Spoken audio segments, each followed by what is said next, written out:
Welcome back to Mornings with the Mayor. I'm your host, Mayor Robert C. Dye. We're back to take another inside look into what's happening in Farmers Branch. Recently CFB passed a $350 million bond to improve facilities across the district. Most notably, and up first, are the $30 million plus renovations at R.L. Turner and Vivian Field each. And we're here to discuss those upcoming renovations, the concepts behind 22nd century classroom design, how that impacts education, and how planning for flexibility brings versatility into not only our facilities, but also into our communities and our classrooms.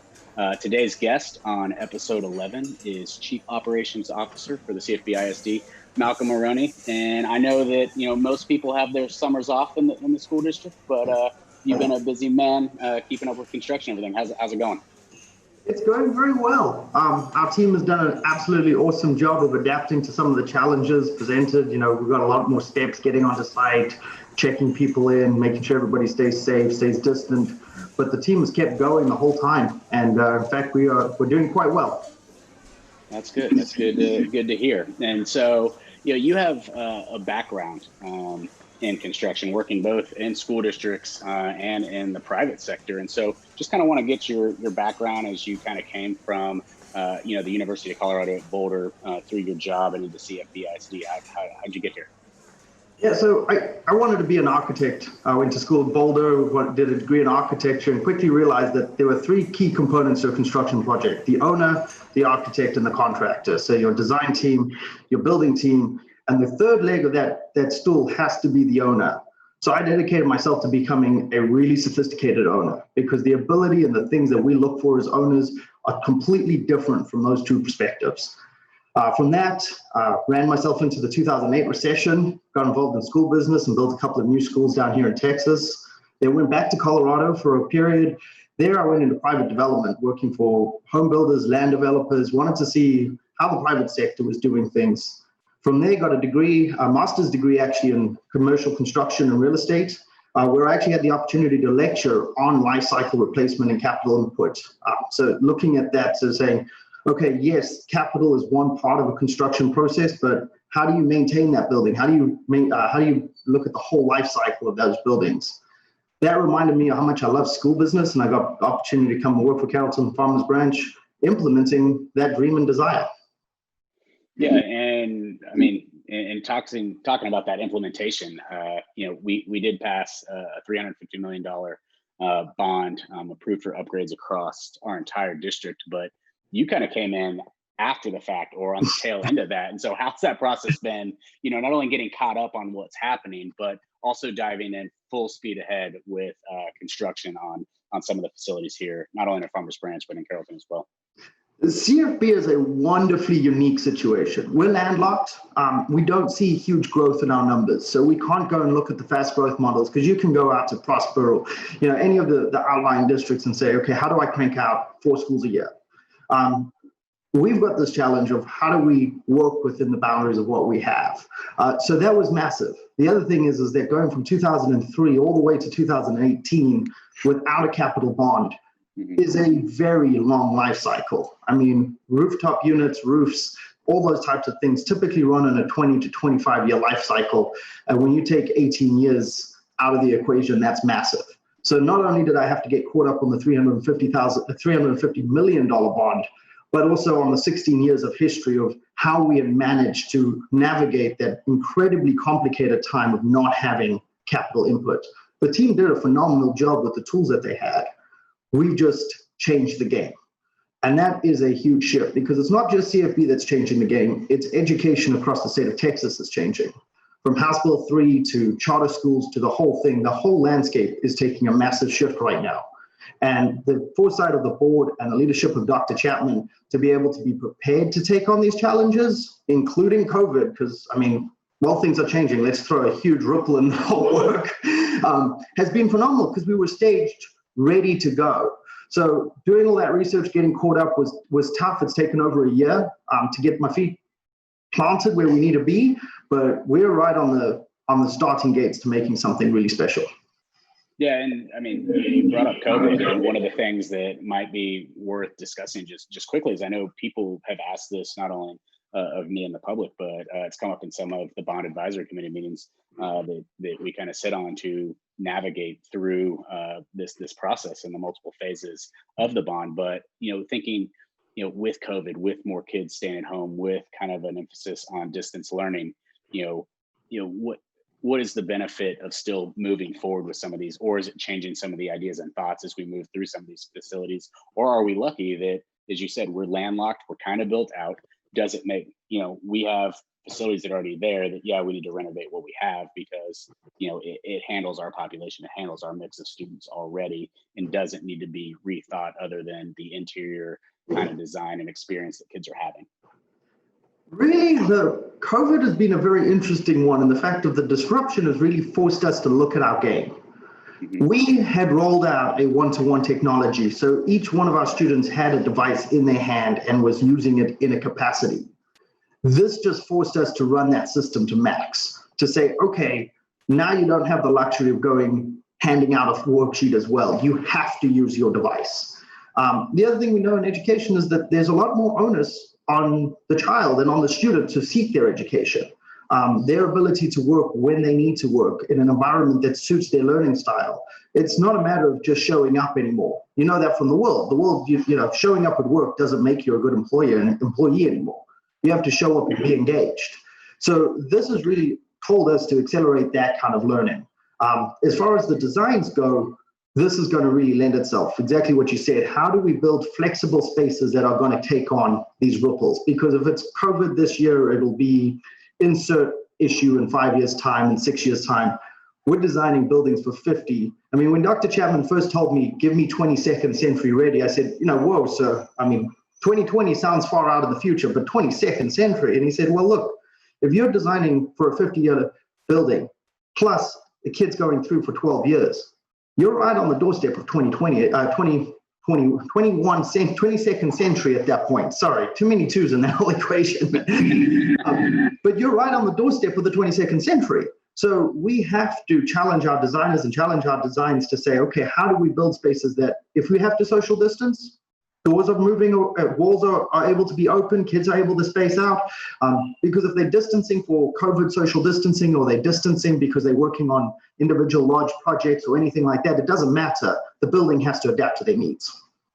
Yeah, I'd agree. And when you talk about adapting to needs, when you talk about changes, I think the recently completed, Spark Academy Center renovation at McLaughlin Strickland, and it's a beautiful space. I was happy to tour that and see the wonderful changes and some of the concepts that you're talking about in terms of that flexibility and things that are a little bit more modular in terms of furniture and workspaces that lend itself hopefully to more creative processes and learning opportunities for kids. But what did you learn from that process, and how much of those concepts are going to be implemented in other facilities as well going forward?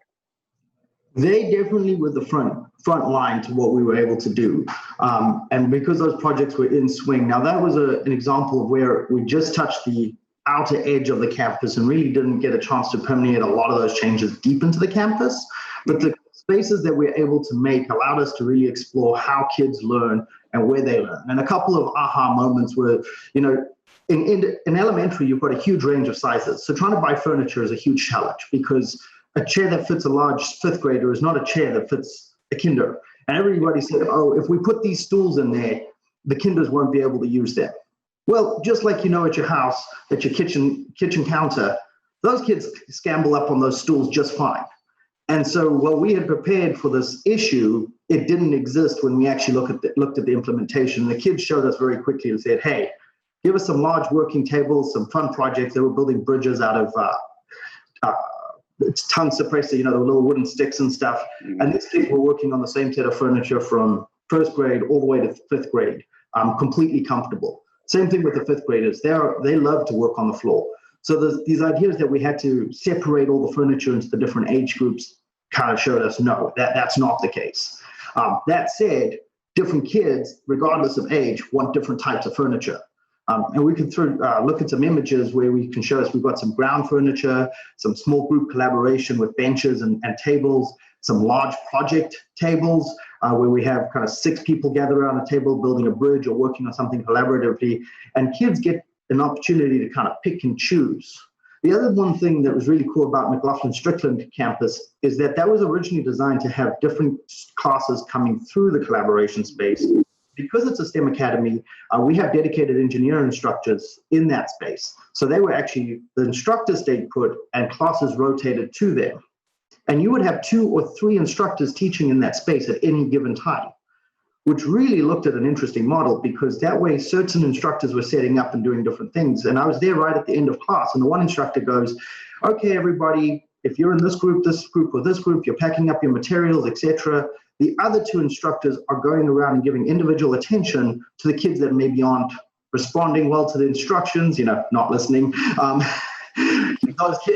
Those boys who just don't want to put the robotics away, but they could give those individual touches. Well, the other not main instructor, but the overall instructor was giving over 100 kids general instructions. That efficiency is what we're looking for. That to me was our aha win, because it's that model that we want to expand to all different age groups and grade levels. Yeah, I think that's great focus, and I think as you know, the elementary schools are probably the biggest challenge, right? Because look, Sheffield is going to be the only elementary school that is going to be a new build, a new elementary campus, which I think is a great opportunity for them. But how are we ensuring that all our other schools are going to meet that standard going forward, and taking some of the concepts from McLaughlin-Strickland, but what we're doing in Sheffield to make sure that all of our elementary schools are getting those same design concepts and opportunities, so that we don't have one school that is kind of like the Taj Mahal and the others that are just kind of left in the dust, because we want our kids to have the same experience, whether you're in Sheffield or whether you're in Blair Elementary, let's say, for example. Absolutely. We get to tour some of these incredible facilities at other districts, and when I see them and it's one, and even if that campus is maxed out at maybe 600 kids, 700 kids, you go, we have 12,000 elementary school students. When, say, helping 600 doesn't move the mark in education. And Dr. Chapman gave me two instructions. He said, prepare for the 22nd century and move the mark on education. So to make a substantial difference, we have to look at all 24 of our elementary schools. That is very different from where we started at with the 2018 bond. And that is one of the things, and unfortunately, my consultants hate me, because I will take the long road if we have to. So I've sent them back to the drawing board. We started last year with, what does education mean? We met with all the elementary school content directors, elementary school teachers. We formed a cohort of librarians, a cohort of principals, and we looked at what elementary school means, and we designed New Sheffield. They are now working on, and we have a substantial meeting tomorrow to say, okay, how do all our elementary schools compare to the new standard? Because we will present to the board a plan, both what we can do with the 2018 money and what we need in the future to move every one of our elementary schools towards that mark. And we won't stop until we get to there. Because like I said, to me, I'm not interested in building one for a single community, for a single 500 student group. To me, we're moving the mark in education, and that means impacting every one of our wonderful kids. Yeah, and making sure that every kid has the same opportunities, another one, and truly creating that equity and equality across the board, I know is paramount to CFBISD, the future, and how we're going to educate all of our kids. But what would you recommend to the board today, for the longer term plan to make sure that all these facilities are at this level, and that we can accomplish that across the board so that it is consistent? I will say that the board is been absolutely phenomenal. We just completed our Collaborative Vision 2030, which was a conglomerate of over 60 different folks, from students, and it was incredible to hear from some of our students, instructors, principals, maintenance workers, community members. Everyone came to the table, and one of the things that they gave us, there was a strategic objective to optimize safety, security, and facilities to meet the needs of our students. So that is a 2030 goal. Second part of that is to present an annual report to the board on our facility needs and to show them where we stand. And it's going to be brutally honest. But I always say, to say that a gym is too small or a collaboration space is inadequate, you've got to set that mark first. So we'll continue to do that, and we'll present to the board going into the next school year with those needs and expectations. But one of the realizations is that does take capital input. You can't move the mark unless you're willing to commit to bonding, and bond funds are expensive. Buildings are expensive, renovations are expensive. We know that. And that's where my studies in life cycle replacement become critical, because what we got to do is say, okay, buildings are expensive, but how do we get the most out of every dollar we put down? So the instructions from the board and the community would be continue to raise that bar, expect the highest return for your dollar, but don't be afraid to spend the dollar to get that return. Because sometimes cheap is cheap and you get nothing back for it. Spending a dollar and getting 50% value isn't a good investment. Spending a dollar and getting 150% value, now that's a good investment. I agree with you wholeheartedly. And I know we in the city of Farmers Branch, we're doing a lot of renovations to, we're renovating our rec center. We're looking at renovating the library. We're looking at enhancing parks and facilities. And some of these come with potentially a large price tag, but I share the mindset of if we can do it in a financially responsible way and we can do it right, I think we shouldn't sacrifice the quality of a project, to get by on the cheap, because like you said, if you do something cheap, it's going to look cheap, but doing something right potentially has the opportunity to create a much larger ROI, not only for the people that are using the facilities, but for the community as a whole. And I see the same thing in our schools and making those improvements. And when you're making those improvements to schools that, for me, I think of what's up first. Two schools that I actually went to, Vivian Field and R.L. Turner. And the last time R.L. Turner was renovated, I was actually there. Like my freshman, sophomore, and junior year, we were under construction, and I got to enjoy it my senior year without any construction going. But, that kind of tells you where we were at in some of those facilities. But, I guess kind of want to hear, what is going on at Turner and Field as we look at $30+ million in renovations to each facility that, in my opinion, are long overdue, and glad they're getting done somewhat first. But, just so the people listening or watching know, like, we're going to show images of both facilities as we talk through this on the screen, so that you kind of see what we're talking about. But, Malcolm, just, take us through the renovations, not only at Turner, but also at Field, and what we can expect over the next few years. Perfect. Well, so talking about the consultants that hate me, I didn't let them put a single dollar down until we presented a grand vision for Turner.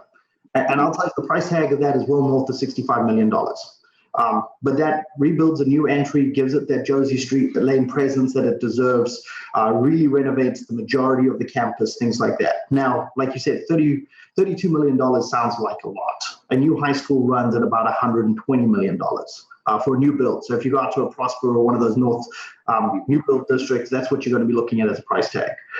We'd like to coin this bond as somewhat of the ugly bond, because roof, mechanical units, like you said, you were there the last time we did it, and we could share some images. 20 years in the sun does a lot of damage to those rooftop units. The technology has also changed. We get a lot more complex controls, more efficient rooftop units. The board allowed us to do something very forward-thinking that has saved us already a bundle. They allowed us to go out and direct contract with the HVAC manufacturer called Aon Texas Air, manufactured up in Tulsa, Oklahoma.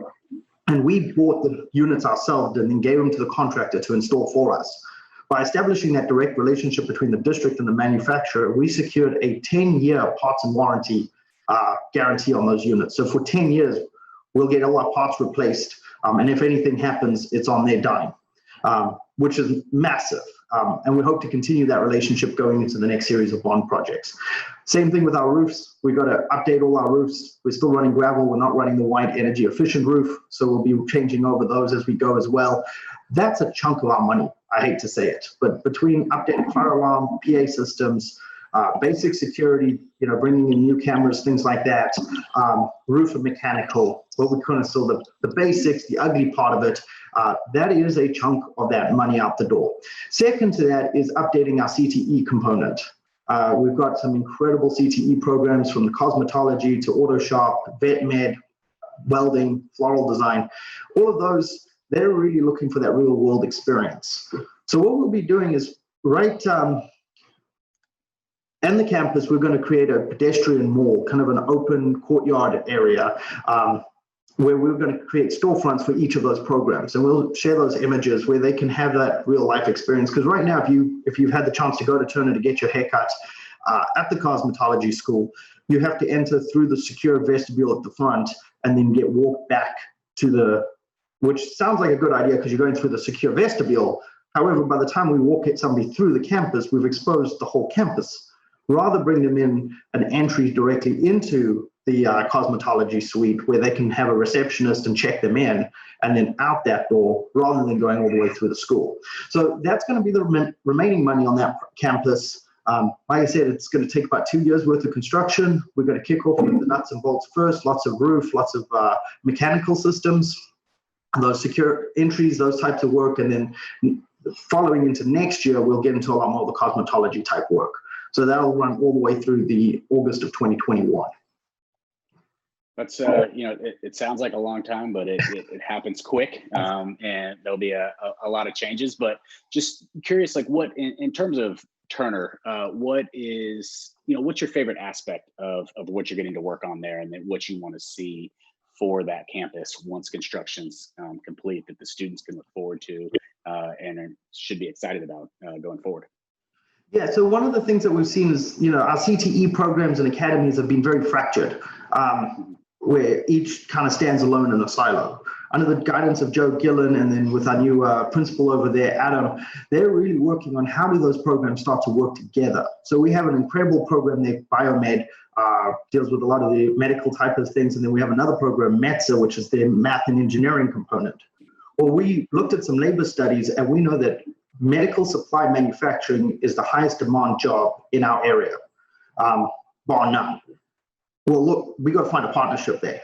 So Joe and Adam are meeting with Biomed and METSA to say, okay, guys, how do we work together to get kids certification so they can step out the door and look at good paying jobs that will, if they go on to college, if they go on to studying, when we looked at either college or career ready, honest truth is to pay for college, you need a certified paying job. Or some very rich parents, which I wish we had, but very few people have that luxury. So unless somebody's willing to pay for your college, you've got to find a way to pay for it yourself. And in those certifications is that gem, so that you can step out the door with a certification, make some good money, and then ability to pay for that college as you go down the line. So that, to me, will be the gem moment where we get to start to see these colleges produce kids that are not, oh, you go to the CTE program, or, oh, I'm on the career college path. No, I'm working with my hands and I'm prepared to go to college as well.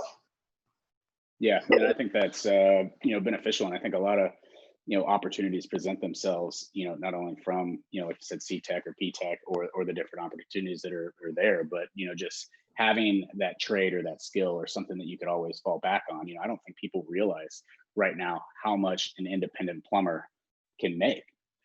Working for themselves, it's over $100,000 a year. And while there might be some kind of stigma attached to that profession, there are definitely trades that you work with, and the plumbing trades that I work with that aren't someone just coming to your house. Like, it gets much more detailed than that. And you think about commercial properties and facilities and all these things, that having that skill set needs to be there, because, I think of the trouble I have sometimes at work, rooftop units in the summer. There's not enough trained technicians, because it's also very hard work, being up there on a rooftop in 100-degree heat, trying to fix a mechanical system up there is tough, but it's definitely labor that is desired, labor that is needed, especially as more and more properties in North Texas are being developed. And as fast as we're growing, it's just, how are we preparing people for opportunities of, hey, you could do this, have a full-time job, making a lot of money, and put yourself through college at the same time. And does that benefit a student in terms of, you don't have to take out as much debt, and you're in a much better financial position going forward once you're done with whatever the career path is that you choose. Exactly. And that goes to that real life experience too. That will be the other big gem of Turner, will be that CTE pedestrian mall right there off of the gym. We're actually coining it Pride Lands. We're working with some branding groups to see how we can really bring the Lion spirit to that, and build that school culture, so that, when you walk down that pedestrian mall and go into cosmetology, you feel that real world experience. There's a floral shop on the corner. The vet med has actual veterinarians who come and instruct our students, and they get to see hands-on what a real world experience looks like, not inside a classroom that we've modified to look like a veterinary clinic, but really starting with a new look and saying, okay, let's start with a veterinary clinic and design it for students. Yeah, and I think, not only with that in mind, but I think the fact that you guys are bringing in like adjunct professors, which are real world professionals who are coming in to say, this is what we do, this is how it works, this is why you're learning what you're learning. That's what I took most away from grad school is for the first half of the class, the professor would give us the information. The second half of the class, someone from the actual industry came out and explained it to us and gave us a case study to break it down to enhance and reinforce why we're learning what we're learning, which some of those classes, it was more beneficial just hearing from the individual actually in the real world doing the job rather than, the instructor just teaching theory. And so, having both of those concepts and having a space that's functional that more prepares you for an opportunity in those career fields, I think is going to be hugely beneficial to our students. And glad to hear that we're providing those opportunities at Turner. And when you think about Turner, Vivian Field's one of the feeder schools into it. I know you have school choice, but most kids are coming from Field to Turner. That's the path. You can go to any school you want in CFBISD. I think school choice is great, especially as you realize the abundance of academies that we have and opportunities to truly follow a path that you think you're going to go down at a much earlier age to prepare you for college. But what are some of the renovations that we're going to see at Vivian Field as well? I know it's a 20-year kind of renovation bond project to give that school a little bit more life, but what's the plan for the $32 million that we're going to spend there? Odd, but I will say I love middle schools. I work for a superintendent who called them the lost boys because elementary, you have a highly engaged student population, a lot more hands-on experience, hands-on kind of nurturing going on. But high school, like you said, you're choosing your academy, you're choosing your path, there's some guidance there, but it's really that transition. How do we get from point A, going where you've got an individual teacher teaching, most of the day to a high school campus where you've got 2,000 friends that you're sharing with, you're doing certification programs, things like that. And our goal is to really focus on that. It also helps that my wife's a middle school teacher, so we talk middle school way, way, way too much. So that said, our challenge with Vivian Field is to start to create environments where kids can explore how they learn, what they want to do, look at CTE paths, start to generate some interesting content and projects, but not take the reins completely off because that doesn't work for anybody. It's not a matter of just throwing them to the wolves and saying, okay, here's a giant open box, make it yours. So our challenge there was to, again, look at the existing structure. Fortunately, we got a lot of roof space, so it's a fairly large school at over 190,000 square foot. So we had a good amount of square footage to work with. It was how we use that square footage. So what we looked at doing is creating two sections, one for 7th grade, one for 8th grade, made up of 3 pods. And I say pods, and I know everybody who was in education in the 80s cringes at that point. So we call them quad pods to make them sound better. But really, they've got nothing to do with the open classroom concept. We've rethought that, we've rebranded it. What it is 4 classroom spaces around a 5th classroom space, which is a collaboration space. This open space acts as the hub to each one of those. There's visibility, so kids can go out into the collaboration space if they need to spread out. If you've got more direct instruction, you would remain in your classroom space. There's a storage room just for the quad, so that if you have those larger manipulables in storage, you're not keeping them in the classrooms. If you visited classrooms, you'll see that there's a lot of storage going on. Well, that's space not used for kids every day. So we gave them some more dedicated storage for that. And then we allowed for breakout rooms. So there's about 150 square foot, which is about the size of a good size office attached to each classroom. And so that way, if a kid needs to have individual instruction or a small group needs to work together, maybe separately from the class, get caught up or work ahead depending on their needs and wants, they could go into that small group collaboration space and work on that. Or we've got some sliding glass panels that open up and then that spills out into the collaboration space even further. So if we're doing an open house type environment, you could open all the panels up and have the kids moving around from station to station. I've seen an incredible project where they explored recycling and they built a putt-putt course out of recycled materials. And each class made a different one, and the kids went around each group and played their 9-hole putt-putt course. High engagement. I mean, the stuff these kids were learning about the creativity of the manufacturing and working with their hands, as well as understanding where their products come from and why they're recycled and things like that. Phenomenal. So we want to take that and expand it. So that's one group. There's 3 of those, and then those all come down and spill into the courtyard. So again, we introduced that outdoor learning space. We're going to completely rebuild the Vivian Field courtyard, put a concrete pad, walkway around the outside with a nice covered shade area, and then put artificial turf in the middle.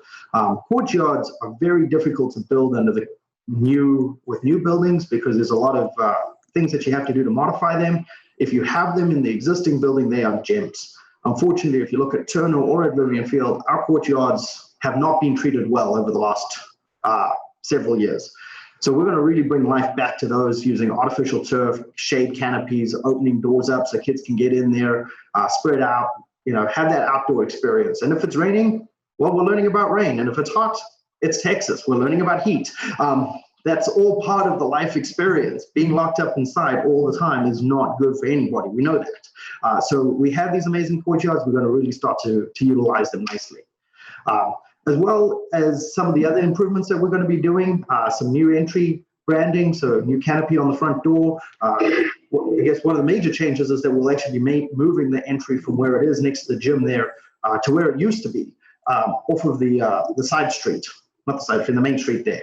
That will allow us to put our principals and our student services together in the same place. Right now they're separated, and that causes a lot of headaches of people coming in.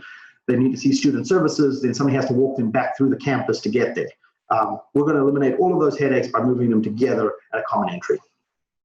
Yeah, no, I usually experience that walk on a weekly basis whenever I'm in the schools, just kind of visiting, coming in off the side and then walking all the way to where the old front used to be when I was there. But seeing some of the renderings that you have of some of these fronts are fantastic, and it's great to hear that we're going to reimagine and reinvigorate the courtyards, because being able to go read outside or study or do something and just get away from the classroom is so beneficial for not only mental health but for the creative process to just experience the information in a different way, in a different environment. I think helps you relate to it a little bit differently, because I've always been able to recall things from an experience or an image more so than from just being in the same place every day, every time, because it comes together. But the quad pod idea is definitely an interesting concept, and I guess trying to understand, is that design based on learning principles, or is it support for social and active learning strategies? And how is that on some of the concepts that you kind of I've read about going forward in terms of how we are looking at school design in different ways that we can engage, the human-centered design behind that, and how are those coming together, and the idea behind that quad pod concept? Because I don't think I've seen that in any of our schools currently right now. No, it's a new design, and came from a couple of places. The first one is through our studies of the elementary school while we're designing New Sheffield. And remember, I said those ideas permeate a magnitude of what we do. We see a shift in the learning modalities from more than a quarter of the time being teacher-led instruction to much more student tinkering, movement, experiential learning. We really have to engage these students in the experience of learning, and that's something that we've heard from the kids during COVID, where kids are asking to come back to school. Now, they're not asking to come back to school to sit in a desk and be lectured at. They're asking to come back to school because they want to experience with their friends. They want to have hands-on projects. They want to manufacture and make and share their ideas. So we have to build spaces that support that type of thinking. Because if we continue to build 700 square foot boxes, in fact, it's fun. In Denver, I got to work on 4 historic high schools, all built between 1915 and 1925. And they have exactly the same design, straight corridor, 700 square foot boxes on either side. One of the biggest differences, interestingly enough, is that they had larger windows, because in 1915, there wasn't electricity, so you had to have large windows to let natural light in so you could read and write. And we've got to say, no, we've got to break that mold. We've got to rethink what we have as far as the student experience. So this keeps some of that, because there is time for student teacher-led activities. That's absolutely essential. We have highly qualified teachers in the classroom for a purpose. We're not eliminating that. That's not what the project's about. But the space is flexible enough, like we're saying, with the flexible furniture and things like that, where it can adapt. So by having that combination, about 125, 120 students to a quad centered around that large collaboration space, that gives that individual attention that you need at middle school, but that ability to flex and grow as well. That actually, we spent a long time studying the existing structure of the building, and what we could is what really nurtured the design to come out the way it did. Yeah, it's a fascinating, interesting concept, and I'm excited to see it in real life once it's complete and how it's functioning. Yes. Here in a few years. But we're putting a lot of money into these two facilities, and I hear a lot from John Q. taxpayer that is Turner. It worked for me the way that it was developed, the way I was able to do my studies, go to college, go to grad school, get a job, basically create my own life from those experiences in the facility that was there. Why does it not work for kids now, and why do we need to create these innovative spaces, and why do we need to reimagine what we're doing, and put these investments into our facilities when some people are like, I don't want to spend any more money, lower the tax rate and put it back in my pocket. But as you said, and as we talked earlier, there isn't an ROI to some of the stuff and the investments that we're making. And so just want to get a little bit more clarity on why what we're doing does make sense, and why these investments in these facilities are the right decision for our communities at large. Well, the one thing, and it goes back to that value add, we're going to have to replace rooftop units. We share some of those images of the condition. 30 years, 25 years in the Texas sun, they are beat up. We don't have adequate controls. A lot of our viewers have a Google Home or a Nest. We know the importance of controlling the temperatures in your own house. We also know that, and this is a perfect example, you can't switch the AC units off, because a couple of districts back in 2011 tried that, and all the books molded and all the curtains shrank. So we need the units to cycle the air through the summer, but we have to be really strategic about how we manage and control those. So we're going to have to spend some money. That's inevitable nature of time. Our challenge is how much bang can we get for our buck? And that's that add-on. And what you'll see is that we didn't add a lot of extra expense to these renovations to meet this goal. But counter to that, the jobs that these kids are going to go out 5-6 years from now don't look like the jobs we have today. I mean, look at the level of automation that we're already seeing.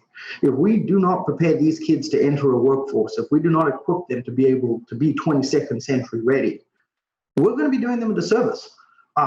So we have that obligation, and unfortunately, that ROI is really hard to see, because it's really great to see your return day one.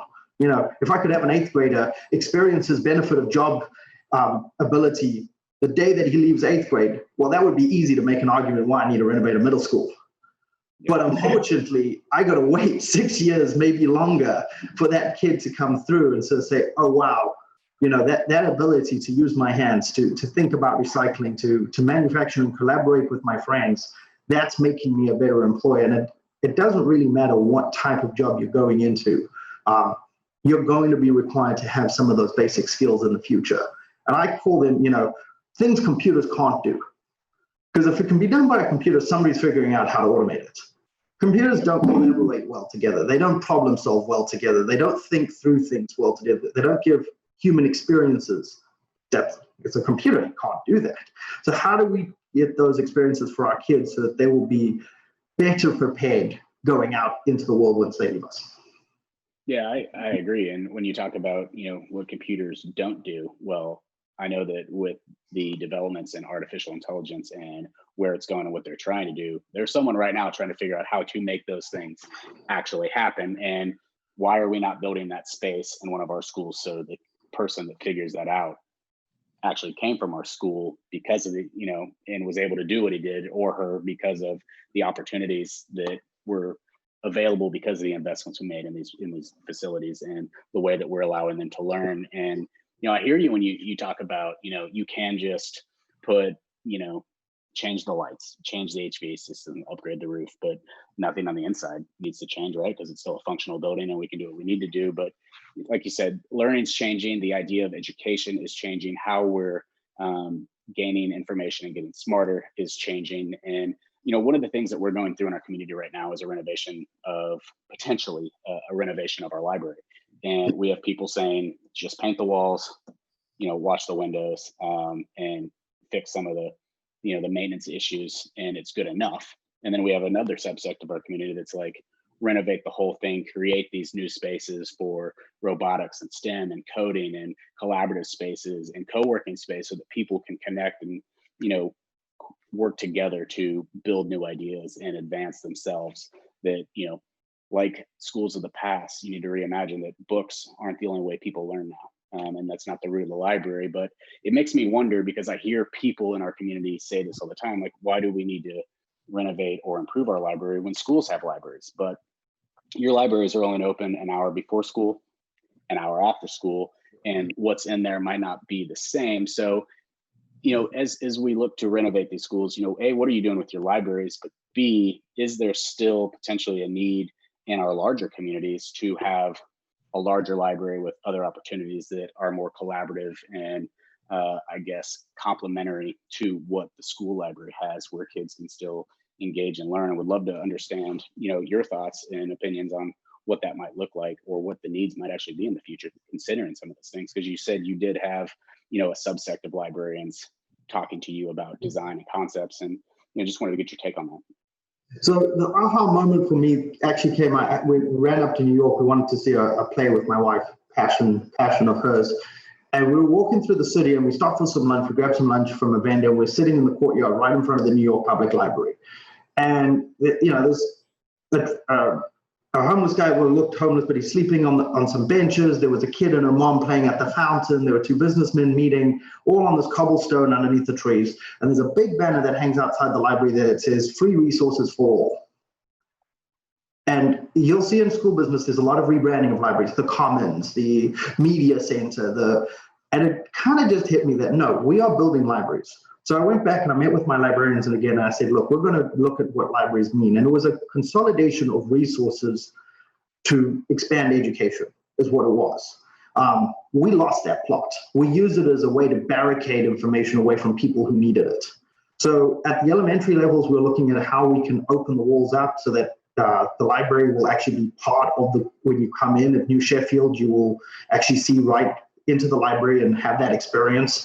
There will be secure components of it. There are still resources that have to be secured. We're not ignorant to the fact that you just throw everything out the door.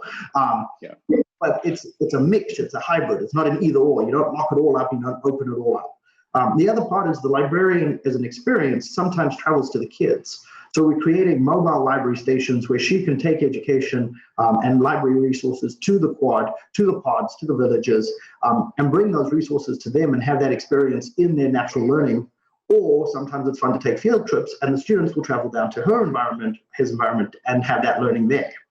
That said, when anybody asks me about school and the scale of school, it's such a bizarre concept. I mean, when last did you have 25 people over to your house for a dinner party? That's a major event. I mean, you probably blocked up the street with parking, you're prepped for it for a while. Well, teacher calls that every day. So when people say, well, I do it this way at my home, or why can't we just do it that way? We got to understand that having 600 students at an elementary school is very dedicated time. That library serves that community.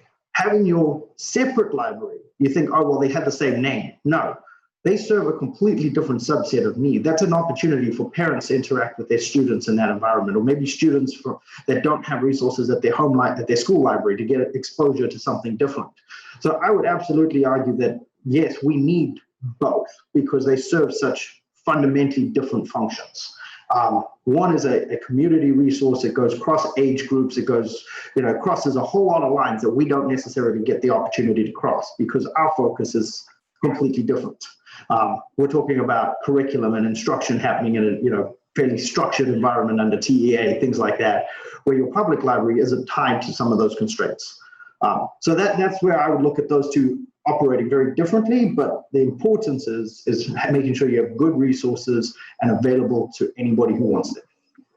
Yeah, I agree wholeheartedly, and that's been my take, which everyone's allowed their own opinion, right? And we just got to come together to find out what's going to be best for people in the long run. But I do hope that regardless of the decisions we make in our own community, that there's some form of collaboration between our library directors and departments and the schools so that we can ensure that we have the additional resources needed to enhance the opportunities for kids so that they have a place to go after school to get the extra education or hands-on experience to just tinker and play and imagine and create, in a separate space outside of the classroom, because it is very dedicated, it's very focused, and the opportunities to be open aren't as much or as wide as they are at another public facility. So I'm glad to hear that there is room and need for both. There was one other thing that was interesting. You mentioned the group about just painting and refreshing it and renovating it. And I find that the best answer is really the hybrid of the two, because the one will help you set your budget and the other one will set your goals. And the question where you really get value, because I work for one developer who were building a park, and I needed about $1 million to build this park. And he said, well, if you build a park and it looks like $1 million and you spent $1 million, you've done nothing exceptional. He said, now figure out how to do it for 750,000. I went, okay.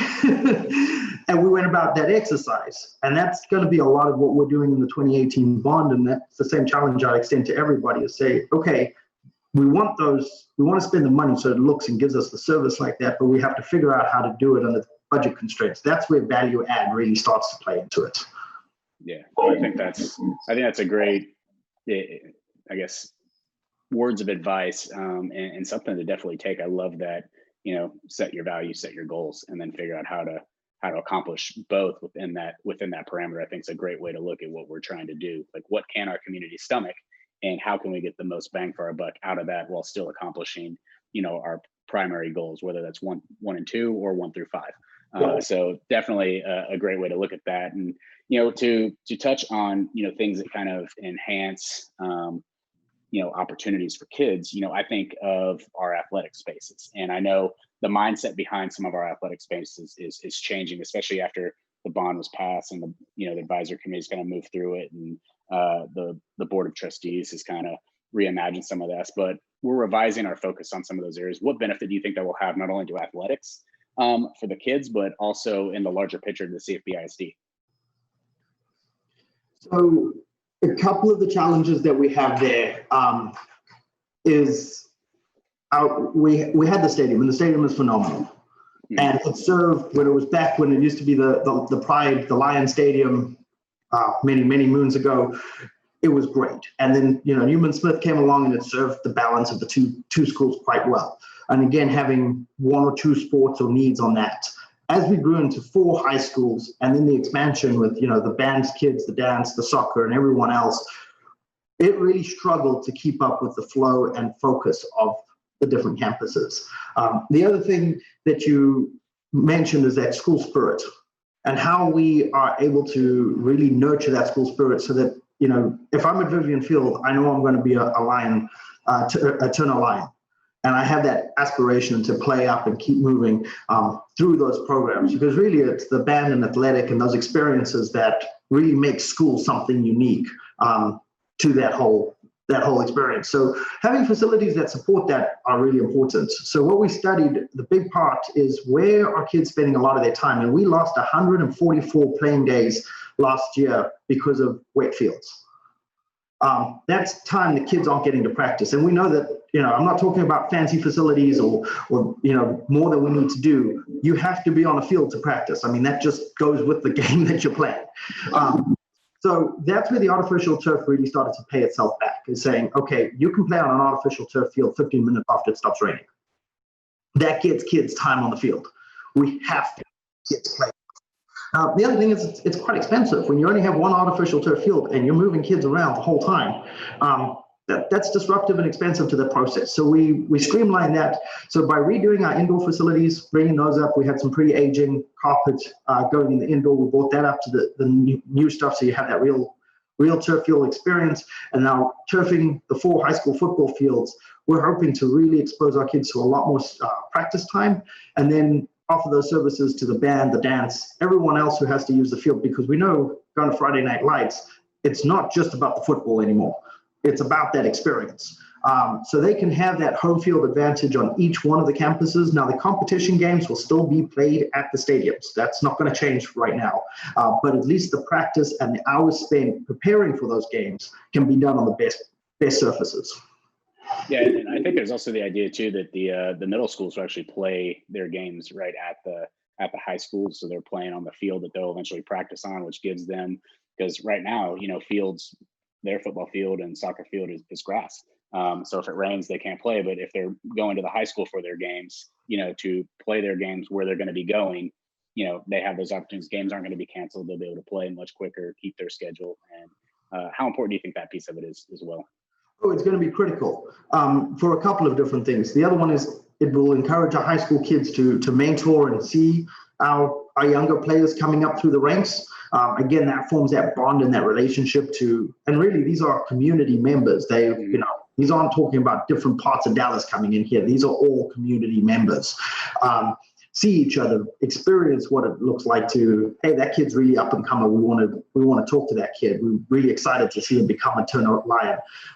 Those types of experience. I think that's fundamental. The other thing is that high school facilities are just better equipped to handle the traffic and security and everything else that goes along with those types of events.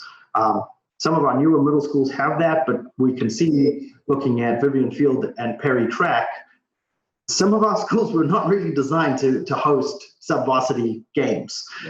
And by relocating that where it's best suited, which is at the high schools, will allow us to provide better facilities at the middle school as well. I think that's fantastic, and definitely a great opportunity going forward. But final question in terms of these facilities, and it's kind of probably a hot topic item, but how is the safety and security playing into this design, and what do parents need to know about this design that gives them comfort in terms of sending their kids back to school in the future, and what that looks like? So safety and security is a challenge because it's not just about building hardened boxes. We build prisons all the time. We know what to do with that. That's not good for the social, emotional well-being and growth of a child. So we're looking at really the safety and security of the whole child. And that goes through a couple of things because you have a number of different threats. So with Mario De La Rosa coming at the helm of our security department, we all went through the CRAZE training, which kind of redefines what do you do in a worst case scenario. We've taken that to try and have the facilities reinforce that. So the belief is run, hide, fight is the CRAZE training. So to run, you need to know that there's a threat and know where the threat is. So by improving our PA systems so that you can call in from any phone and announce and have a warning button that notifies the campus about a threat is key. 2018 bond will update the PA systems at all of our facilities. We're also rolling out a new Cisco phone system. So that allows us to have 911 dialing from a specific room, as well as identity of who's dialing and be able to call back to that person. Second is cameras. It's a very difficult one when you think about the worst case scenario because it can come from anywhere, internal, external, and everything else. But the other threat that we have is everyday threats, fights, assault, theft. Those things go to that well-being because if those things are happening, then you can't have good mental health. You can't grow and you can't thrive in your environment. So cameras become a key part of that. Having good policies in hand and having good access control. So securing our exterior doors with card readers so we know who's coming and going, and having good camera surveillance. In fact, the board was really forward thinking on this. We have rolled out a bus camera system that integrates into our building system. So if there is an event on the bus, we can see what was happening at the building cameras at the same time. Because often it's usually when they're getting on and off the bus that there's an issue. But there's no point in having the bus cameras on one system and the building systems on a different system, which unfortunately the majority of folks do. And to your point, yes, it was more expensive than the first. Keeping them separate is cheap, but it doesn't help you in the long run. So we're going to spend the money to upgrade our cameras. Let's spend a little bit more and get a comprehensive system. So we're able to do that. So that was safety and security, secure perimeter, secure vestibules, PA system, cameras, and then again, that training part, which Mario is going through. We already did comprehensive training with all the campuses, and we'll continue to refresh that this year. Because at the end of the day, there's no point in having drills, all this equipment, if we don't drill and know how to use it. I agree, and I'm just glad to give you that opportunity to explain the procedures and the investment we're making into the safety and security of our facilities. And it's not just, adding secure vestibules so that people aren't getting in and locking down the facility.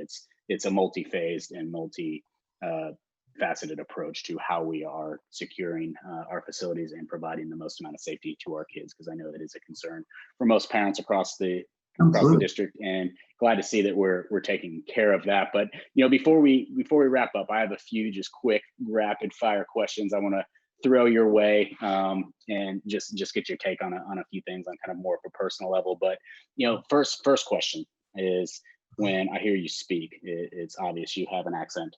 But where do people usually think you're from with that accent? Is it Britain? Is it South Africa? Is it Australia? Is it Kiwi? Like what do people usually give you as, oh, you're from London, or what is the normal answer? Australia the majority of the time. Okay. Usually Australian, and depending on the level of how much time I have and how irritating I want to be, I usually respond with, yes, but I'm British, because it is a very British accent, which of course throws them on a loop because they never guessed that I was actually born and raised in South Africa. So I like to have some fun with it. But no, the one that I often get is, you must be from Australia. And no, while it is a British colony, I was actually born and raised in South Africa. Yeah, I have some friends that are from South Africa, so I mean, I kind of get it. And I think a lot of people just don't relate to the South African piece because they probably just don't hear it enough to know that it is a very similar accent to the others. But now that you've been in Texas for a little while, what's your take on Tex-Mex food, and do you consider it life-changing like I do? Very much so. The taco salad bowl is definitely up there. My wife's from Plano. She was born and raised there. So I didn't quite get the hype because we met in Colorado, and Colorado has decent Mexican food as well. And then after a couple of trips to Texas with her, I was like, I'm understanding what you're saying now. So yes, it is life-changing, and it's definitely good stuff. Yeah, that's pretty funny, because I sit here and I think about it in terms of every time I travel and people are like, what type of food do you know for? They're like, oh, the Mexican food. And I'm like, I'll be the judge of that, because coming from Texas, we do it right, and that's for sure. But given that you are from South Africa, in terms of sports, is it soccer or rugby for you? Rugby. Okay. Rugby is my deep passion. I played mostly through middle and high school, and then actually played a little bit in college and in Colorado. Colorado's got some pretty good clubs, actually, while I was out here. But yeah, rugby is definitely my sport. That's good. Yeah, my one of my roommates in college was on the Texas Tech club rugby team, so he kind of introduced that sport to me, going to school there. So yeah, it's an interesting sport, and there's definitely some great jokes that probably suited for another time about rugby and some of the rugby matches. But I do want to thank you for coming on the show today, and for your leadership and for the thoughts and ideas that you're putting into our facilities to ensuring the best opportunity for success for our kids in the future, and for guiding us through the $350 million bond. So just want to thank you for that, and for being on the show and your time today. Well, thank you so much, and thank you for having me on. Yeah, and just so everyone knows, we do have additional update videos through YouTube, through the CFBISD's channel, where Malcom has done several updates in terms of campus, or I guess the different buildings and the progress going through that you guys can see. We'll put the link here on the video so that you guys can get to that and see those as well. And I know Malcom's done a good job going around and trying to update other parts of the community and the board of trustees and at the board meetings as well. So several opportunities to see more pictures and understand a little bit more in depth than we talked about here today. But just want to let you know those resources are out there for people that are tuning in. But I do want to say thanks for watching Mornings with the Mayor. Again, your host, Mayor Robert Dye. We're doing our best to keep you informed, updated, and thinking as we continue to move our communities forward. But until next time, stay safe, and we'll see you again soon.